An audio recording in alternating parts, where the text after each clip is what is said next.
اگر آپ تھوڑا سا بھی غور کریں تو آپ پر حقیقت روز روشن کی طرح منکشف ہو جائے گی، اور اب تک تو ہر لحاظ سے حقیقت منکشف ہو جانی چاہیے۔ یہ جو کچھ بھی کر رہے ہیں، کیا انہیں اس سے کچھ حاصل ہوگا سوائے ہلاکت کے؟ پھر آگے ناظرین، بے مقصد کام کے پیچھے پڑنا۔ تو ناظرین، آج انسان جو کچھ بھی کر رہے ہیں، کیا دنیا میں آنے کا مقصد یہی تھا؟ اگر نہیں تو پھر کیا آج پوری دنیا کے انسان مجموعی طور پر بے مقصد کاموں کے پیچھے نہیں پڑے ہوئے؟ اس حوالے سے بھی حقیقت آپ کے سامنے ہے۔ کسی شے کا غلط استعمال کرنا۔ تو ناظرین غور کریں، کیا آج اللہ کی تمام آیات جو کہ مخلوقات ہیں، تمام کی تمام اشیاء کا غلط استعمال نہیں کیا جا رہا؟ انہیں مس یوز نہیں کیا جا رہا؟ اللہ سبحانہ تعالیٰ نے انہیں جن مقاصد کے لیے استعمال کیا، کیا ان کے خلاف اور مقاصد کے لیے استعمال نہیں کیا جا رہا؟ یہ حقائق بھی آپ کے سامنے ہیں۔ اللہ سبحانہ تعالیٰ نے خام تیل کس مقصد کے لیے خلق کیا؟ اللہ سبحانہ تعالیٰ خام تیل سے زمین پر حیات کو وجود دیتے ہیں۔ کبھی آپ نے غور کیا آپ کے جسم پر بال جو کہ نائلون ہے، فلیکسیبل پلاسٹک، آپ کے جسم پر ناخن یہ پلاسٹک ہے، یہ کہاں سے آ گیا؟ کبھی آپ نے غور کیا آپ کے جسم کے اندر چربی جو کہ تیل ہے، آپ کی ہڈیاں کس سے بنی؟ وہ مواد، وہ میٹیریل کہاں سے آیا؟ غور کریں، جو آپ کھاتے ہیں آپ اس سے بنے۔ آپ کیا کھاتے ہیں؟ آپ گوشت کہاں سے بنا؟ نباتات سے۔ آپ نباتات، فصلیں، پھل پھول کھاتے ہیں، وہ کہاں سے نکلی؟ زمین سے۔ زمین کے اندر وہ مواد خام صورت میں کہاں موجود ہے؟ زمین کے اندر اس کو اللہ سبحانہ وتعالی نے خام تیل کی صورت میں، جسے اللہ سبحانہ نے قرآن میں بار بار 3 کہا، کالے رنگ کا کیچڑ، وہ زمین کے اندر رکھ دیا۔ تو غور کرے، کیا اس 3 کو، کالے رنگ کے کیچڑ کو جسے آپ آج خام تیل کہتے ہیں، اس کا غلط استعمال نہیں کیا جا رہا؟ اس طرح اللہ سبحانہ نے جو قوتیں اس دنیا میں بچھائی تھیں، جو قوتیں اس زمین کا، دنیا کا نظام چلا رہی ہیں، جنہیں اللہ سبحانہ نے قرآن میں ملائکہ کہا اور آج آپ انہیں سگنلز کا نام دیتے ہیں، کیا ان کا غلط استعمال نہیں کیا جا رہا؟ کیا آج اللہ کی تمام مخلوقات کا غلط استعمال نہیں کیا جا رہا؟ حقیقت ہر لحاظ سے آپ کے سامنے ہے۔ پھر آگے ناظرین، حساس اور نازک اشیاء اور معاملات میں چھیڑ چھاڑ کرنا۔ تو ناظرین غور کریں، زمین و آسمان اور جو کچھ بھی ان میں ہے، یہ سب کیا انتہائی حساس ترین اشیاء اور معاملات نہیں ہیں؟ اور کیا آج مجموعی طور پر پوری دنیا کے انسان اللہ کی اس انتہائی حساس ترین، پیچیدہ ترین مشین زمین اور اس کے گرد گیسوں کی 7 تہ در تہ پرتوں اور جو کچھ بھی ان میں ہے، ان میں چھیڑ چھاڑ نہیں کر رہے؟ ان میں بگاڑ پیدا نہیں کر رہے؟ ان میں خرابیاں نہیں کر رہے؟ حقیقت ہر لحاظ سے آپ کے بالکل سامنے ہے۔ فطرت میں چھیڑ چھاڑ کر کے اسے رد عمل پر مجبور کرنا۔ تو ناظرین، کیا آج پوری دنیا کے انسان فطرت میں چھیڑ چھاڑ نہیں کر رہے؟ ذرا غور تو کریں، خود کو ڈاکٹر کہلوانے والے کیا کر رہے ہیں؟ یہ میڈیکل انڈسٹری کیا کر رہی ہے؟ فطرت میں چھیڑ چھاڑ، اللہ کی مخلوقات کی چیر پھاڑ، ان میں پنگے لے رہے ہیں، تحقیق کے نام پر فساد در فساد کر رہے ہیں۔ تو پھر کیا فطرت رد عمل ظاہر کرنے پر مجبور نہیں ہوگی؟ کیا فطرت رد عمل ظاہر نہیں کرے گی؟ حقیقت آپ کے سامنے ہے۔ کیوں نہیں، بلکہ آپ یہ سب آج اپنی آنکھوں سے دیکھ رہے ہیں۔ جس قدر میڈیکل کا شعبہ بڑھتا جا رہا ہے، اس قدر طرح طرح کی بیماریاں بھی بڑھتی چلی جا رہی ہیں۔ انجینئرز کو لے لیں، وہ کیا کر رہے ہیں؟ وہ فطرت میں چھیڑ چھاڑ کر کے فطرت کو رد عمل پر مجبور کر رہے ہیں۔ کیا وہ ایسا نہیں کر رہے؟ ذرا غور تو کریں، پہاڑوں کو کاٹ رہے ہیں، پہاڑوں کو، اللہ کی زمین پر خلق کردہ رواسیوں کو ان کے مقامات سے ہٹا رہے ہیں، ان میں لمبی لمبی سرنگیں کھود رہے ہیں، اور پھر اپنی رواسیاں زمین پر ڈیزائن اور خلق کر رہے ہیں۔ تو کیا اس سے زمین کا توازن برقرار رہے گا؟ اللہ سبحانہ وتعالیٰ نے تو قرآن میں بار بار یہ بات واضح کر دی کہ اس نے زمین پر جو رواسیاں، یعنی جو بلند جگہیں، جو چوٹیاں ہیں، ان سے زمین کا بیلنس کیا تاکہ زلزلے نہ آئیں۔ تو یہ انجینئرز کیا کر رہے ہیں؟ ذرا غور تو کریں، کیا یہ اللہ کے قائم کردہ توازن کو بگاڑ نہیں رہے؟ اور پھر یہ جو بلند و بانگ عمارتیں خلق کر رہے ہیں، یہ جو ان کی رواسیاں ہیں، کیا ان سے مزید زمین کا توازن نہیں بگڑ رہا؟ ناظرین ذرا غور تو کریں، تو کیا پھر زلزلے نہیں آئیں گے؟ کیوں نہیں؟ جب فطرت میں چھیڑ چھاڑ کر کے اس کو رد عمل پر مجبور کیا جائے گا تو فطرت رد عمل کا اظہار نہ کرے؟ ایسا کیسے ہو سکتا ہے؟ اور کیا یہ سب آج آپ اپنی آنکھوں سے پوری دنیا میں ہوتا ہوا نہیں دیکھ رہے؟ آج یہ سب اپنی آنکھوں سے آپ ہوتا ہوا دیکھ رہے ہیں۔ اس کے علاوہ ناظرین جتنے بھی شعبے ہیں، جو لوگ بھی ترقی کے نام پر جو اعمال کر رہے ہیں وہ کیا کر رہے ہیں، اگر آپ تھوڑا سا بھی غور کریں گے تو حقیقت ہر لحاظ سے کھل کر آپ کے سامنے ہے۔ پھر آگے ناظرین غیر سنجیدہ ہونا، تو ناظرین غور کریں کہ آج کسی میں سنجیدگی ہے؟ اگر کوئی سنجیدہ ہوتا ہے تو وہ چیختا ہے، چلاتا ہے کہ یہ سب نہ کرو۔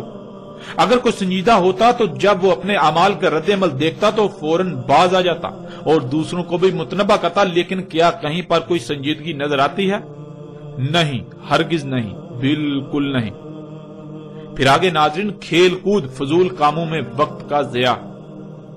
آج پوری دنیا کے انسانوں کو دیکھیں تو آپ کو یہی نظر آئے گا کہ بجائے یہ کہ وہ اللہ کی دعوت کو تسلیم کرتے، اگر نہیں تو اپنی آنکھوں سے دیکھ لینے کے بعد یقین کرتے اور عملاً میدان میں اترتے، لوگوں کو متنبہ کرتے، دنیا میں آنے کے مقصد کو پہچان کر اس پر قائم ہوتے، دوسروں پر وہ مقصد واضح کرتے، مگر یہاں تو گنگا الٹی ہی بہ رہی ہے۔ ہر کوئی کھیل کود میں مصروف ہے، کہیں پر کرکٹ تو کہیں پر ہاکی، کہیں پر فٹ بال تو کہیں پر کوئی اور گیم۔ اس طرح کھیلوں کی بھرمار ہے اور ہر کوئی کھیل کود میں مصروف ہے۔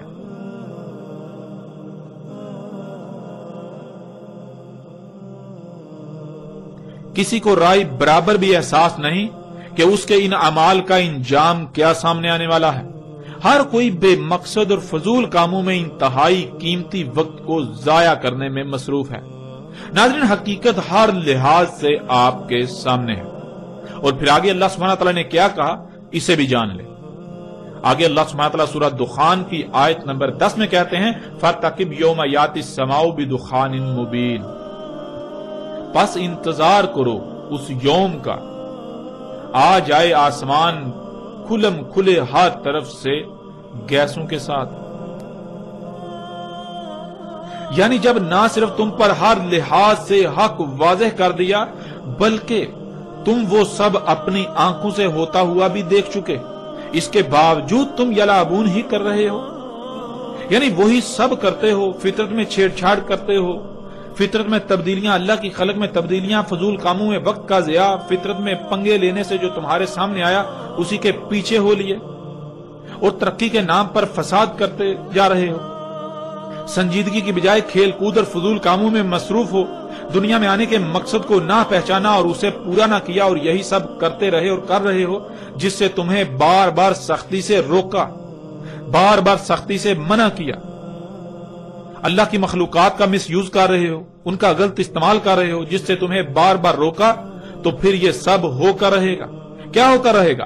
قریب ہی بہت جلد ایک ایسی مدت آئے گی، ایک ایسا پیریڈ آئے گا، ایسا وقت آئے گا کہ آسمان یعنی وہ فضا جس میں تم سانس لیتے ہو، جس میں تم رہ رہے ہو، وہ ہر طرف سے ہر لحاظ سے گیسوں سے بھر جائے گی۔ اور ناظرین ایسا کیوں نہ ہو کہ آپ یہ نہیں جان چکے کہ آسمان و زمین اور جو کچھ بھی ان میں ہے ان سب کو اللہ سبحانہ و تعالیٰ نے گیسوں سے خلق کیا۔ جب آپ یہ بات جان چکے اور پھر جب آپ آسمان و زمین اور جو کچھ بھی ان میں ہے ان میں پنگے لیں گے، آپ یہ بات جان چکے کہ ان میں پنگے لیے جائیں گے، ان میں ترقی کے نام پر چھیڑ چھاڑ کی جائے گی، تو پھر کیا گیسیں خارج نہیں ہوں گی؟ کیوں نہیں؟ ضرور، بالکل ضرور خارج ہوں گی، کیونکہ جب یہ سب کچھ گیسوں سے خلق کیا تو جب ان کو کیمیا یا عمل سے گزارا جائے گا، ان میں پنگے لیے جائیں گے، جب کچھ خود سے خلق کیا جائے گا تو ظاہر ہے گیسیں تو خارج ہوں گی۔ ناظرین ذرا غور کریں، جس سواری پر آپ سوار ہوتے ہیں، آپ کے سفر کے ذرائع، کیا وہ طرح طرح کی زہریلی گیسیں خارج نہیں کر رہے؟ آپ کے گھر میں الیکٹرانکس یعنی بجلی کا تمام سامان طرح طرح کی نہ نظر آنے والی انتہائی خطرناک گیسیں خارج نہیں کر رہا؟ وہ آپ کا ٹی وی ہو یا کمپیوٹر، وہ آپ کی فریج ہو یا اے سی، یہاں تک کہ آپ کی جیب یا آپ کے ہاتھ میں موجود موبائل، ہر شے طرح طرح کی زہریلی گیسیں خارج کر رہی ہے۔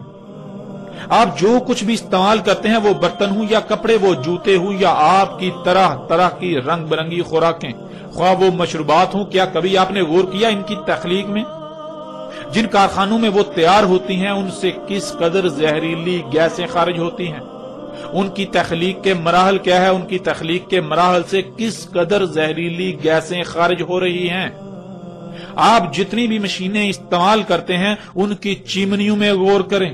جن گاڑیوں پر آپ سفر کرتے ہیں، جن ٹرینوں پر آپ سفر کرتے ہیں، جن جہازوں پر آپ سفر کرتے ہیں، وہ سب کی سب اشیاء کیا خارج کر رہی ہیں؟ کیا وہ طرح طرح کی گیسیں خارج نہیں کر رہی؟ ناظرین، حقیقت ہر لحاظ سے آپ کے سامنے ہے.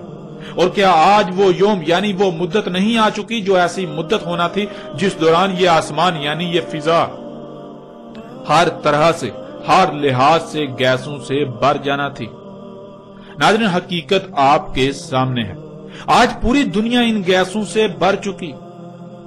یہ پہلا آسمان جس میں آپ موجود ہیں، جس میں آپ سانس لیتے ہیں، یہ آپ کے اپنے ہی کرتوتوں سے خارج ہونے والی طرح طرح کی زہریلی گیسوں سے بھر چکا. کیا آپ کو یہ سب نظر نہیں آ رہا؟ کیا آپ اندھے ہیں؟ کیا آپ اللہ کے قانون میں اموات ہیں؟ کیا آپ قبروں میں ہیں؟ کیا آپ اللہ کے قانون میں محض چوپائے ہیں؟ ناظرین، غور تو کریں، کیا یہ سب آج آپ کو نظر نہیں آ رہا؟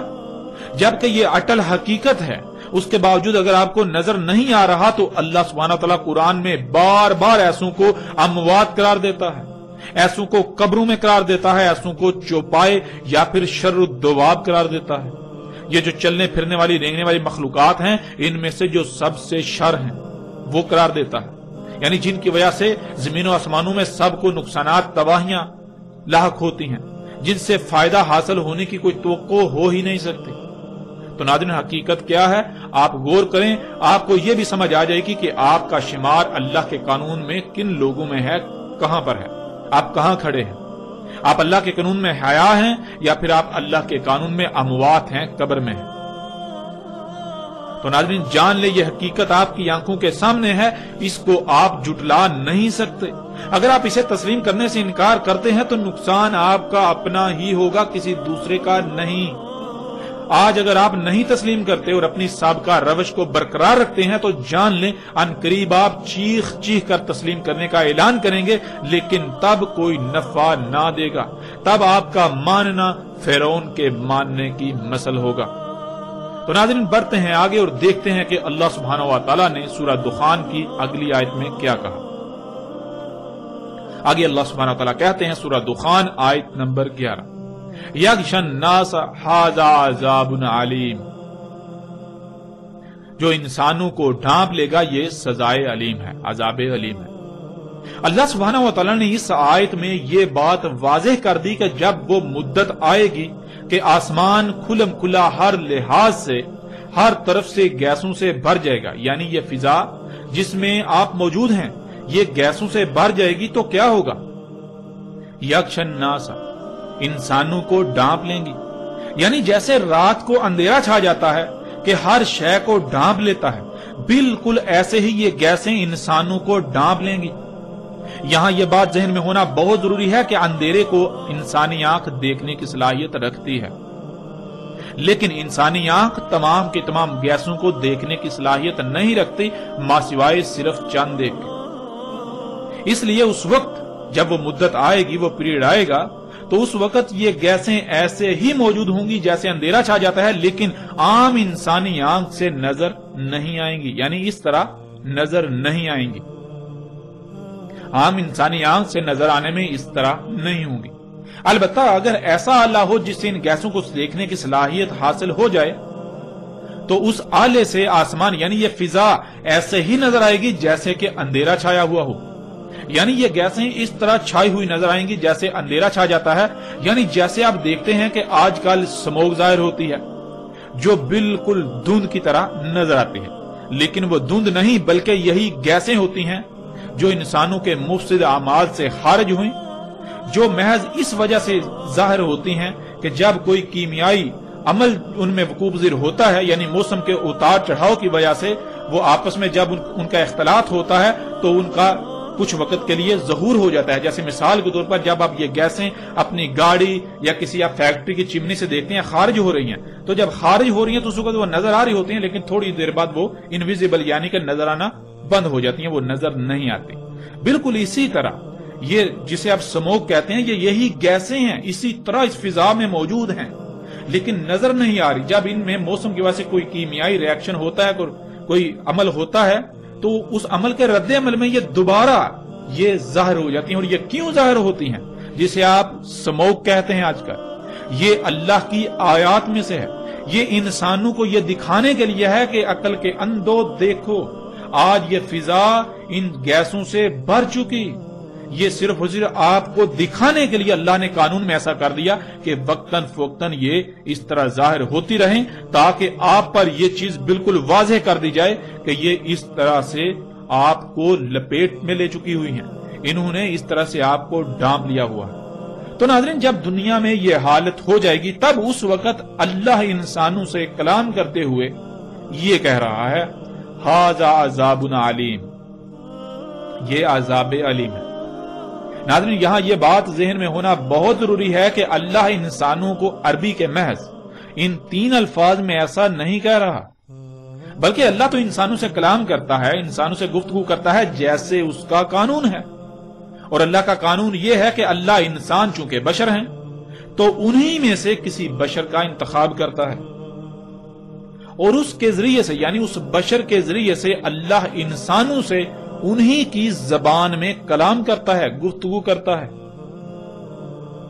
تو جب دنیا میں یہ وقت آ گیا کہ یہ فضا ہر طرف سے کھلم کھلا گیسوں سے بھر چکی، جو کہ انسانوں کے اپنے ہی مفسد اعمال کی وجہ سے ہوا، اور وہ گیسیں انسانوں کے لیے عذاب علیم یعنی ان کے اپنے ہی مفسد اعمال کی سزا بن جائیں گی، تو اس وقت اللہ اپنے کسی عبد بشر یعنی اپنے کسی غلام بشر کے ذریعے انسانوں سے کھول کھول کر یہ کہہ رہا ہے، انسانوں سے کلام کر رہا ہے کہ یہ تمہارے اپنے ہی برے اعمال کی سزا ہے تمہارے لیے.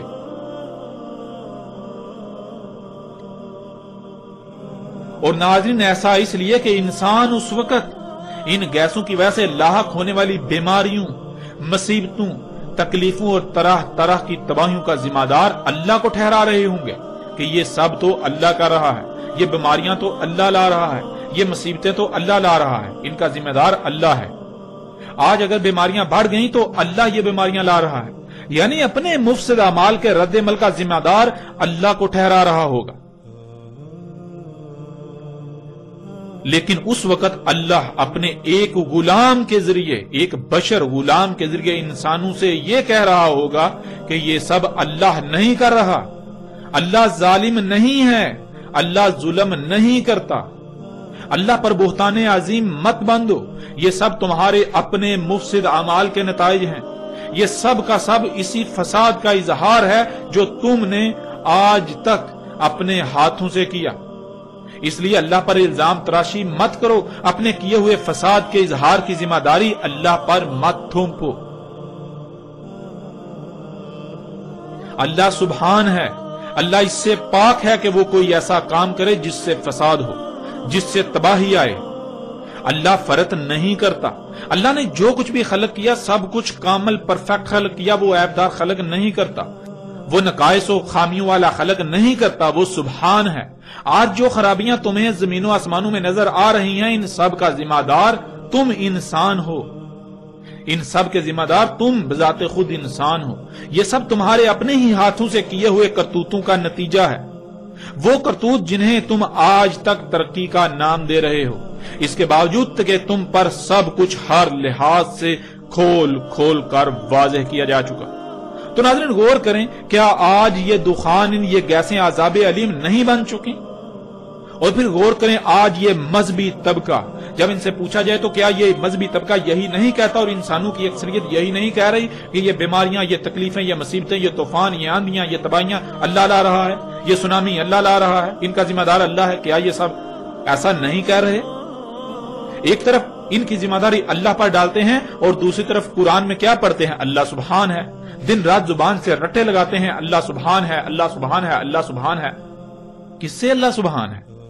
ایک طرف قرآن میں اللہ یہ کہتا ہے کہ اللہ نے فرط نہیں کیا، اللہ نے جو کچھ بھی خلق کیا بالکل پرفیکٹ خلق کیا، اس میں کوئی خامیاں نہیں چھوڑی، اللہ خلق کرتے ہوئے کچھ بھول نہیں گیا تھا. اور دوسری طرف جب یہ تباہیاں آئیں تو اس کا ذمہ دار اللہ کو ٹھہراتے ہیں. کیوں؟ اتنا بڑا بہتان اللہ سبحانہ وتعالی کی ذات پر انہیں کس نے یہ اختیار دیا؟ کیا کبھی انہوں نے غور و فکر کیا کہ یہ اللہ سبحانہ وتعالی کی ذات پر کس قدر بہتان عظیم باندھ رہے ہیں؟ اپنے اعمال اپنے کرتوتوں کا ذمہ دار اللہ کو ٹھہرا رہے ہیں؟ کیا کبھی انہوں نے غور و فکر کیا؟ اور ناظرین غور کریں کہ آج یہ گیسیں عذاب علیم نہیں بن چکے؟ ان گیسوں کی وجہ سے ہر سال لاکھوں کی تعداد میں اموات، اور شاید ہی کوئی ایک بھی انسان ایسا ہو جو ان گیسوں کی وجہ سے متاثر نہ ہو، بلکہ ہر کوئی ان گیسوں کی وجہ سے طرح طرح کی بیماریوں کا شکار ہوئے۔ ان گیسوں کی وجہ سے موسموں کا نظام درہم برہم ہو چکا، جن سے آندیاں، طوفان اور بے وقت بارشیں ہو رہی ہیں، اور پھر سیلاب آ رہے ہیں۔ ان سیلاب کی وجہ سے طرح طرح کی تباہیوں کا انسانوں کو سامنا ہے، وباؤں بیماریوں کا سامنا ہے۔ ان گیسوں کی وجہ سے آسمان پھٹ کر اس میں سوراخ ہو چکا، جس کی وجہ سے سورج سے خارج ہونے والی خطرناک ترین لہریں زمین پر آ رہی ہیں، جن کو آسمان کی وہ تیر زمین پر آنے سے روکتی تھی، انہیں واپس دوبارہ خلا میں بھیج دیتی تھی، اور ان کی وجہ سے درجہ حرارت دن بدن بڑھتا چلا جا رہا ہے۔ موسموں کا نظام درہم برہم ہو چکا، گرمی کی شدت میں دن بدن اضافہ ہوتا چلا جا رہا ہے، اور پھر اس گرمی سے طرح طرح کی بیماریوں اور ہلاکتوں میں اضافہ ہوتا جا رہا ہے۔ ایسے ہی جیسے جیسے آپ غور کرتے جائیں تو نہ ختم ہونے والی ہلاکتوں اور تباہیوں کی فہرست بنتی چلی جائے گی، جو انسانوں کو صرف اور صرف انہی گیسوں کی وجہ سے ہر طرف سے آج گھیرے ہوئے ہیں۔ ناظرین یہ ہے ان دخان یعنی ان گیسوں کا عذاب علیم، یعنی انسانوں کے مفسد اعمال کے بھیانک رد عمل، جو کہ ان مفسد اعمال کی سزا ہیں۔ تو ناظرین غور کریں، کیا آج یہ سب حقائق آپ کے سامنے نہیں ہیں؟ ذرا غور تو کریں۔ کیا یہ فضا دخان یعنی ان گیسوں سے ہر طرف سے نہیں بھر چکی؟ سکرین پر یہ تصاویر آپ اپنی آنکھوں سے دیکھ رہے ہیں۔ اپنے اخبارات ٹٹولیے، ان میں بھی آپ کو روزانہ کی بنیاد پر ایسی خبریں ملیں گی۔ کیا یہ دخان ان انسانوں کے لیے عذاب علیم کی صورت اختیار نہیں کر چکی؟ اور ناظرین کیا کوئی ایسی شخصیت موجود ہے جو یہ حقائق ہر لحاظ سے آپ پر کھول کھول کر رکھ رہی ہے؟ ناظرین ذرا غور تو کریں، یہ سب آج آپ کے سامنے ہو رہا ہے، یہ سب حقائق آپ کے سامنے۔ اگر آپ ان حقائق سے آج اپنی آنکھیں بند کر لیں گے تو جان لیں ایک عظیم عذاب آپ کے بالکل سر پر آ چکا ہے۔ آج بے شک آپ کو ادراک نہیں ہو پا رہا، مگر جلد ہی جیسے ہی اس عذاب عظیم کو اپنی آنکھوں سے دیکھیں گے تو تب آپ کو ادراک ہو جائے گا۔ لیکن تب کیا فائدہ؟ تب تو بڑے بڑے رب ہونے کے دعوے دار بھی تسلیم کرنے پر مجبور ہو جاتے ہیں، تب تو فرعون بھی مجبور ہو گیا تھا، تو پھر آپ کیا شے ہیں؟ اور پھر کیا تب تسلیم کرنا کوئی نفع دے گا؟ یہ حقیقت بھی آپ کے سامنے ہے۔ ناظرین ان قریب بالکل وہی ہونے والا ہے جو قوم نوح کے ساتھ ہوا، اور قوم نوح کے ساتھ کیا ہوا یہ آپ جانتے ہیں۔ ان قریب وہ ہونے والا ہے جو قوم عاد اور قوم سمود کے ساتھ ہوا۔ قوم عاد اور قوم سمود کے ساتھ کیا ہوا؟ قوم عاد اور قوم سمود القاریہ یعنی ایٹمی بموں کی لپیٹ میں آئے، ایٹمی تباہیوں کی لپیٹ میں آئے، ایٹمی بموں کی جنگوں کی لپیٹ میں آئے، اور انہوں نے ایٹمی بموں نے ان کو صفحہ ہستی سے مٹا دیا، اور وہ آج ہونے والا ہے۔ اور یہ تباہی، یہ عذاب عظیم بہت جلد آپ کے سامنے آنے والا ہے۔ ہلاکت آپ کے سر پر آ چکی، ان قریب آپ اسے اپنی آنکھوں سے دیکھیں گے۔